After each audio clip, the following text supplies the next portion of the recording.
Olá, queridos, estimados alunos do Colégio Santa Rita, liderança além do primeiro lugar. O tempo não para, devemos continuar nossos estudos, nossa preparação para o Enem. Aqui é o professor Cláudio Roberto, professor de História. Um abraço especial aos nossos alunos das terceiras séries do ensino médio do Colégio Santa Rita. Vamos dar continuidade às nossas videoaulas, dando continuidade à temática trabalhada. Nas últimas videoaulas, trabalhamos o declínio do sistema colonial brasileiro, ou seja, a crise do sistema colonial, as sementes da crise, do declínio, com as revoltas separatistas, Inconfidência Mineira, Conjuração Baiana e Revolução Pernambucana de 1817, são as principais revoltas separatistas do Brasil, dentre outras conjurações que aconteceram. Vamos dar continuidade agora e tratar do processo de independência do Brasil. Processo esse que começou com a transferência da corte portuguesa para o Brasil em 1808, culminando ali em 1822 com o chamado Grito do Ipiranga. Dizer que o processo de independência do Brasil, como o próprio termo diz, partiu de um processo. Não foi obra de uma única pessoa e nem ocorreu tudo numa data. Partiu do contexto, dos fatos conjunturais que influenciaram e que ajudaram para que se tornasse inevitável a independência do Brasil. E, fruto da conjuntura que nós vamos estar trabalhando, antes de trabalharmos a vinda da família real para o Brasil. Vamos falar do contexto histórico. Dizer também que a nossa independência do Brasil, diferenciado dos movimentos de independência da América Espanhola, as colônias se fragmentaram em vários países, um dos legados importantes que a independência do Brasil, da forma como ela ocorreu a partir da chegada da corte, culminando com o rompimento com as cortes de Lisboa, liderado por Dom Pedro, o príncipe regente na época do Brasil, nos garantiu a manutenção da unidade do nosso território. Não houve a fragmentação territorial do Brasil. Mas vamos ver o contexto. Século XVIII e século XIX, um momento da história europeia que influenciou aqui na América. Fatos que aconteceram na Europa, fatos que iriam repercutir, que iriam respingar na América, iriam influenciar os movimentos de independência em todo o continente americano, a começar dos Estados Unidos, na América do Norte, passando pela Revolução do Haiti, primeiro país da América Latina a alcançar a independência. E o Brasil em 1822. Vejamos o contexto. Revolução Industrial. Século XVIII, a Revolução Industrial iniciada na Inglaterra e atingindo outros países da Europa. A Revolução Industrial consolidou de vez o capitalismo liberal. E, para isso, devido ao forte crescimento da produção, com as linhas de montagens muito bem representadas nessas imagens aqui, permite cada vez mais, ou exige cada vez mais, abertura de mercados, romper barreiras, pactos. Era preciso buscar mercado consumidor, era preciso buscar fontes de matérias-primas. E por isso a Revolução Industrial ajudou conjunturalmente nesse processo de independência. O Iluminismo, século XVIII, século das luzes, trabalhado nas videoaulas anteriores. O Iluminismo, a ilustração europeia, a filosofia iluminista inspirou as revoluções liberais da Europa, a independência dos Estados Unidos e aqui no Brasil. Inspirou o desejo da independência. A grande independência dos Estados Unidos, que influenciou, por exemplo, a Inconfidência Mineira no Brasil, a Revolução Francesa, que inspirou a Conjuração Baiana e a Revolução Pernambucana de 1817. Então, esses movimentos aí foram importantes porque mostraram na prática que era possível triunfar a era do liberalismo político.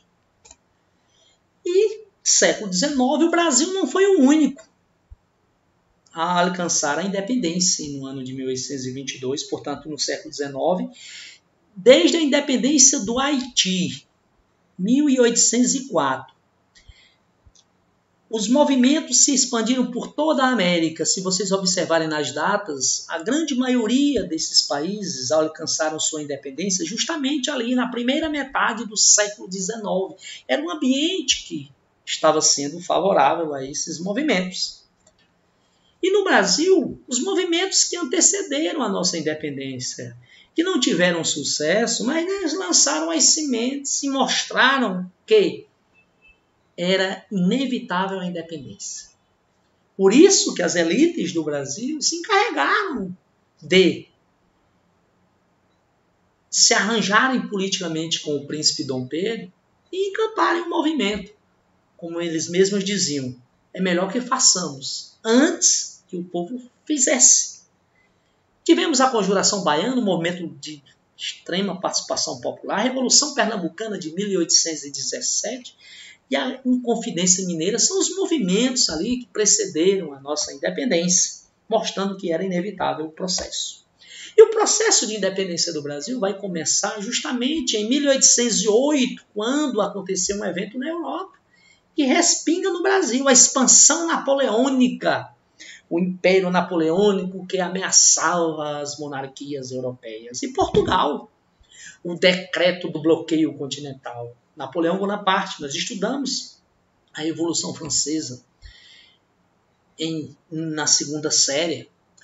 E lembramos que a Revolução Francesa culminou com a ascensão de Napoleão ao poder, e Napoleão ameaça toda a Europa com seu expansionismo militar, e o fato da resistência inglesa a esse expansionismo levou Napoleão a decretar o bloqueio contra a Inglaterra, ou forçar os países europeus, as monarquias europeias, a romper economicamente com a Inglaterra. Naquela época o Brasil era altamente dependente economicamente da Inglaterra. O Brasil, eu digo, a monarquia portuguesa, melhor dizendo. E o Brasil dentro do reino português. Portugal, uma nação submissa, atrelada economicamente, dependente, devedora financeiramente da Inglaterra. E, portanto, romper com a Inglaterra, forçado pelo imperialismo napoleônico, os ingleses ameaçaram. Se romper economicamente com nós iremos tomar suas colônias. Imagina aí Portugal perder suas colônias. Imagina aí Portugal perder sua galinha dos ovos de ouro, Brasil. Então, qual a saída da corte portuguesa? Na época, Portugal era governado por um príncipe que ainda não tinha se tornado rei, porque a rainha, sua mãe, ainda estava viva, era a rainha Maria I, a louca. Após a morte de seu esposo, ela ficou louca. Tomava atitudes que aterrorizava o parlamento, a nobreza portuguesa, melhor dizendo. A nobreza entende que as atitudes de Maria I, ao desviar grande parte dos recursos para investir na construção de igrejas, cemitérios, levaria a mexer em seus privilégios. Por isso a nobreza portuguesa convence o príncipe que sua mãe está louca. Era preciso o príncipe assumir logo a regência, até que a mãe ficasse boa. Nunca ficou. Morreu no Brasil e louca, a Maria I de Portugal. Então, na época, no ano de 1807, 1808, foi o período da transferência, partiram em 1807, no mês de dezembro, chegaram no início do ano de 1808 aqui, o príncipe Dom João, na época, que seria o futuro Dom João VI de Portugal, coroado no Brasil, Dom João, o príncipe, sua esposa Carlota Joaquina, que jamais quis vir para o Brasil, detestava o Brasil, chegava a dizer: será se nós seremos obrigados a ir para aquele quinto dos infernos? Era assim que ela chamava o Brasil, se dirigia ao nosso Brasil. Esses são os filhos de Dom João com sua esposa Carlota Joaquina, espanhola ela. Desses, o único que não veio para o Brasil foi o Francisco Antônio, porque morreu em 1801, viveu apenas 6 anos de idade. até os 6 anos, faleceu. Todos os demais fizeram parte daquela comitiva que não só tinha a família real. Nessa época, Dom Pedro I tinha apenas 10 anos. Dom Pedro, que seria o futuro Dom Pedro I no Brasil. Dom Pedro tinha apenas 10 anos de idade. Eles fariam parte daquela comitiva que não seria apenas a família real, uma comitiva formada por 12 mil pessoas. Alguns falam até 15. 15 mil, talvez, elementos da corte. Veja como a corte era pesada. Veja como a corte era gorda. Por isso que Portugal estava sempre em déficit, em crise. Tem que sustentar de gordos donativos, pensões a esses elementos da corte. Fugiram, escoltados pela marinha inglesa, fugiram para o Brasil. Não foi bem uma transferência, foi uma fuga. Escoltado pela marinha inglesa. Mais de 50 navios, transportando entre 12 a 15 mil pessoas, além da família real. Partiram em dezembro de 1807. Antes mesmo deles partirem, deles virem para o Brasil, alguns navios já chegaram lá à frente para avisar ao vice-rei da chegada da corte, para preparar a colônia, ou preparar o Rio de Janeiro, que era a capital da colônia. E o Rio agora, o município do Rio de Janeiro, iria se tornar a sede de todo o reino português, que incluía colônias na América, o Brasil, na África, na Ásia, na Oceania. E então houve a transferência da corte para o Brasil. Esse episódio foi importante porque o Brasil viraria sede de todo o reino. Então, no ano de 1808, devido ao expansionismo napoleônico na Península Ibérica, o príncipe regente Dom João, Carlota Joaquina, sua mãe a Maria I, a louca, os filhos e filhas do casal Dom João e Carlota fariam parte também desta comitiva. E aproximadamente 12 mil pessoas.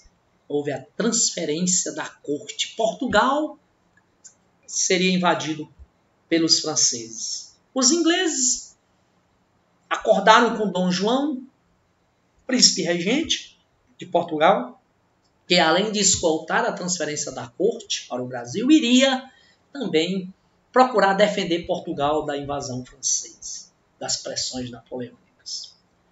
A troco de quê? Depois nós vamos dizer o que os ingleses ganharam com isso. E olha que foi muita coisa, hein?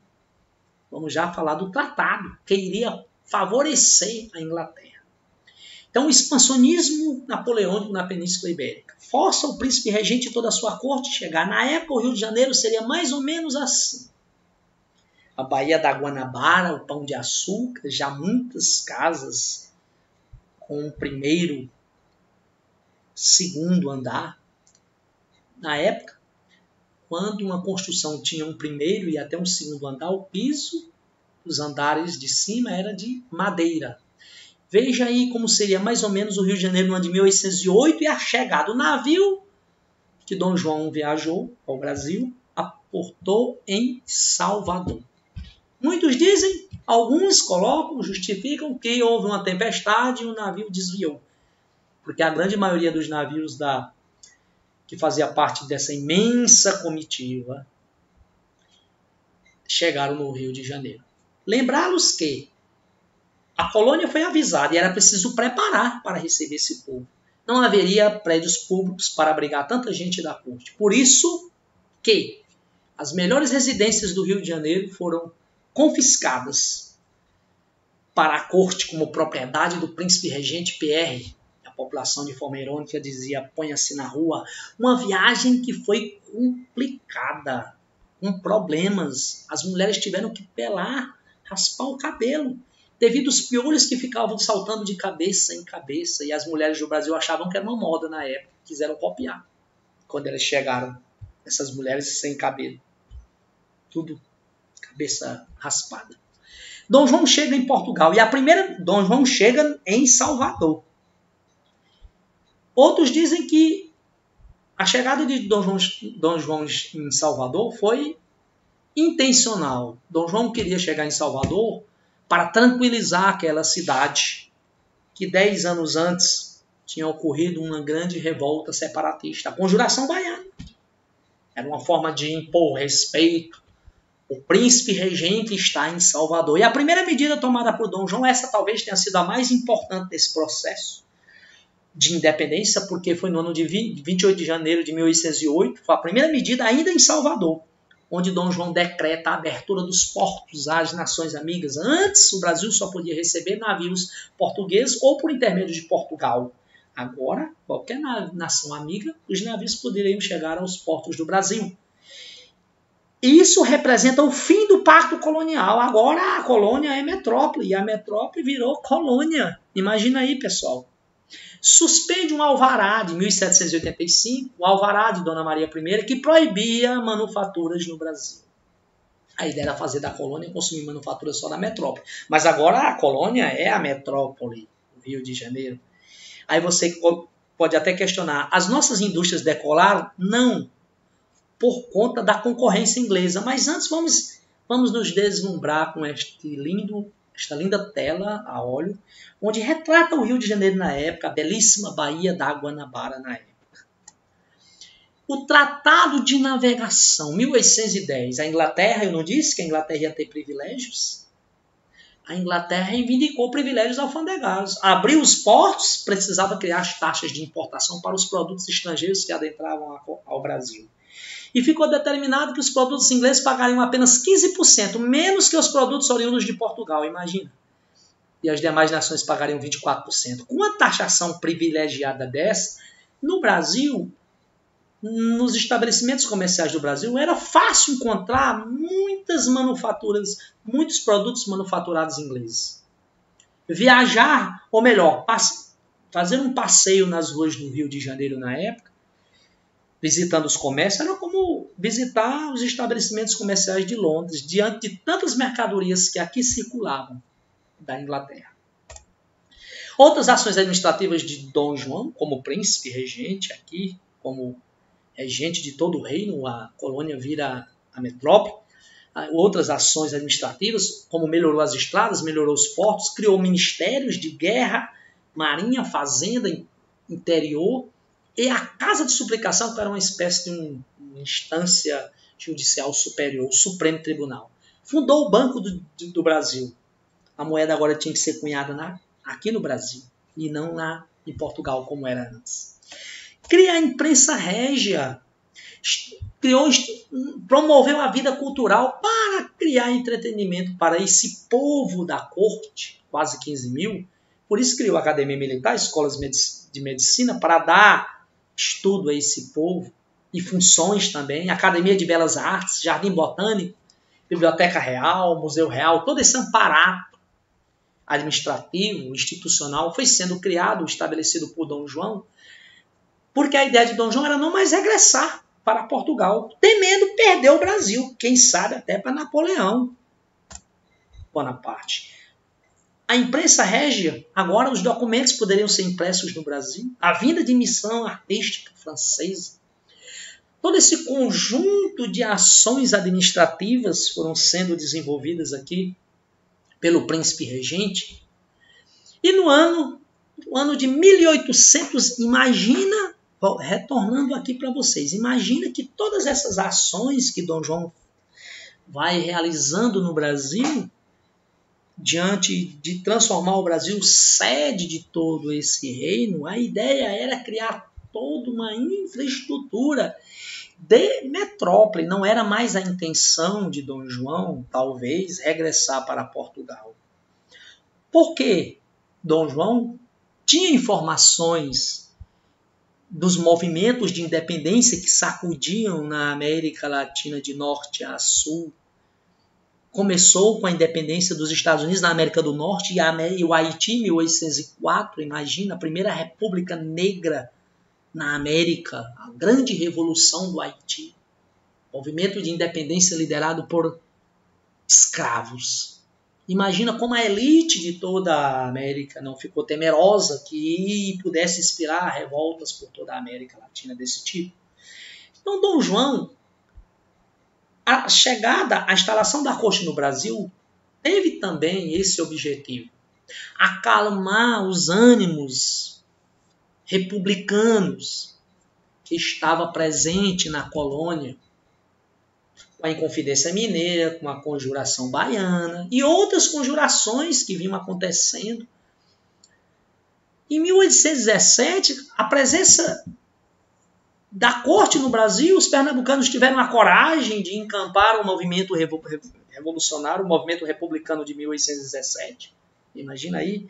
Então, diante de todas essas circunstâncias históricas, diante de todos esses episódios que estavam acontecendo na colônia, não estava mais na vontade ou nas propostas de Dom João o regresso dessa corte para Portugal. E você pode até perguntar, e a população portuguesa, como ficou? Revoltada, sobretudo a burguesia portuguesa que lucrava com o pacto colonial no Brasil, com esses privilégios do pacto, que perdeu com a abertura dos portos. Imagina como a burguesia portuguesa, a elite portuguesa não ficou insatisfeita lá em Portugal com essa fuga da sua corte para o Brasil.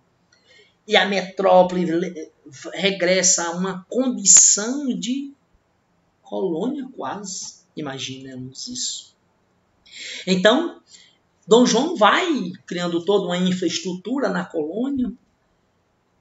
A criação dessas academias, dessas instituições de ensino, escola de medicina, academia de belas artes, não era para agradar o povo brasileiro, mas para agradar o povo da corte.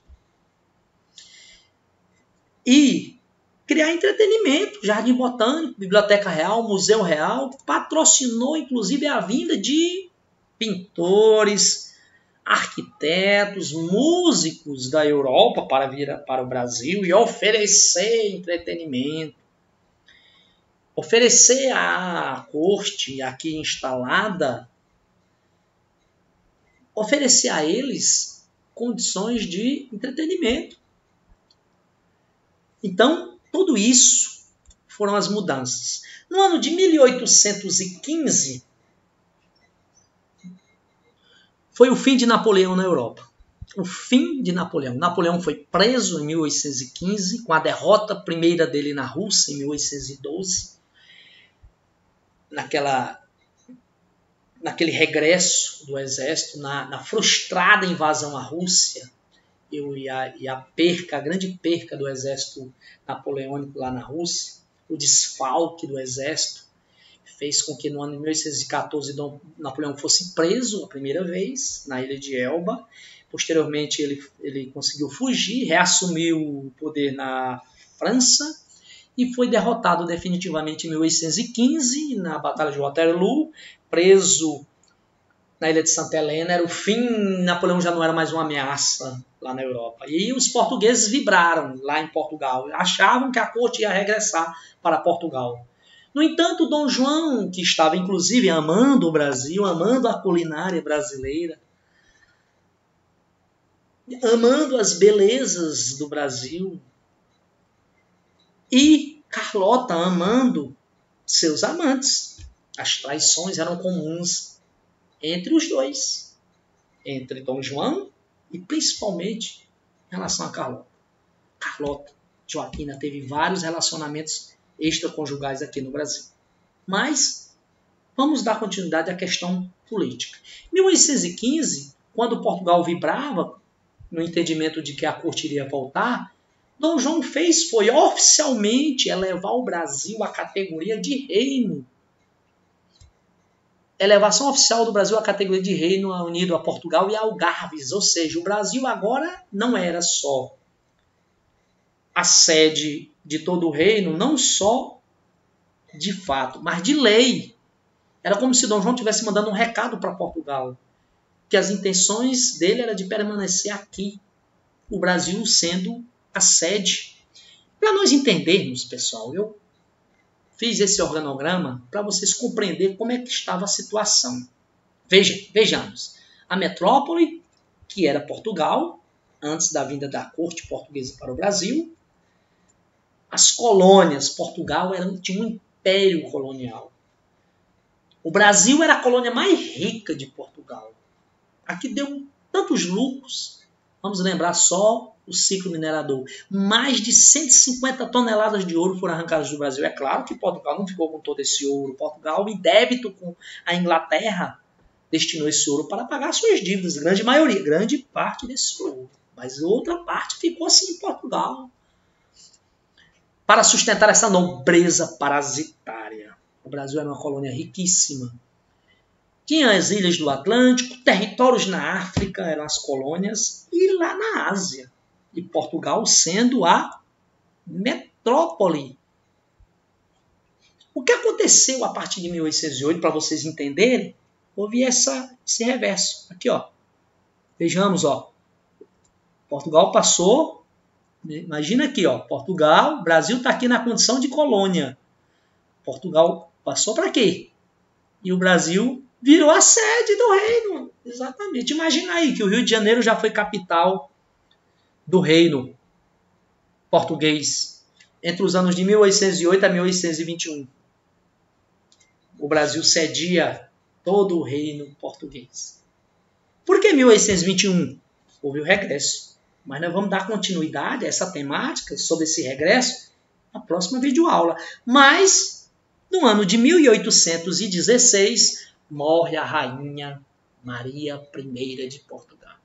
Morreu louca. E no Brasil, a morte de Dona Maria I. E o herdeiro, Dom João, já governava bem antes, como príncipe regente, desde que a mãe tinha ficado louca. Agora, precisava coroar ele efetivamente como rei e ele assumir com o título de Dom João VI de Portugal. Para que houvesse a coroação de Dom João, era preciso que a cerimônia religiosa fosse presidida pelo Papa, se a cerimônia fosse na Europa. Contudo, o Papa não viria à América. O primeiro Papa a andar na América foi João Paulo II, 1981. A presença de Dom João no Brasil, inclusive. Ou melhor, pessoal, de João Paulo II. Naquela época, o Papa não saía da Europa. Dom João não foi a Portugal para ser coroado. Dom João quis ser coroado no Brasil mesmo. Foi o primeiro monarca europeu a ser coroado nas Américas. Preferiu ser coroado no Brasil, presidido por um cardeal, a cerimônia. Catedral de Petrópolis, Rio de Janeiro, foi a cerimônia de coroação de Dom João, que torna-se, assim, Dom João VI de Portugal, com a morte da rainha, que foi sepultada no Brasil. Porém, levaram os restos mortais dela quando houve o regresso da corte no ano de 1821, que já disse, nós vamos tratar na próxima videoaula dessa temática, de toda esta trama que levaria posteriormente ao regresso da corte. Nós vamos explicar depois o que motivou o regresso, já que Dom João não estava em suas pretensões esse retorno, mas foi forçado em 1821 a regressar para Portugal, no ano de 1821. Mas nós vamos estar explicando toda essa trama desse regresso da corte portuguesa para Portugal. Dom Pedro, que chegou no Brasil com 10 anos de idade, passou o resto de sua adolescência e mocidade e juventude aqui passeando no Brasil, com suas primeiras namoradas, um jovem que gostava de se divertir e também até esportista, né? Costumava Dom Pedro a escalar, viu, pessoal? O Pão de Açúcar, verdade. Costumava correr de cavalo. Mas vamos estar tratando dessas outras temáticas na próxima videoaula. Mais uma vez, pessoal, reforço aos nossos alunos para tirar proveito dessa ferramenta que vocês dispõem, que é a plataforma do Sistema Farias Brito de ensino. Recorram a essa plataforma, busquem utilizar as ferramentas que ali existem, exercícios, atividades diversas. Vamos também trabalhar os exercícios do nosso compêndio, do nosso volume 3, que tem essa temática nesse volume 3. Nós já estamos no volume 3, estamos dando continuidade aos conteúdos onde nós tínhamos parado durante as aulas presenciais. Ok, pessoal? Os exercícios desse volume 3, referente a essa temática, estão nas páginas 6 a 9.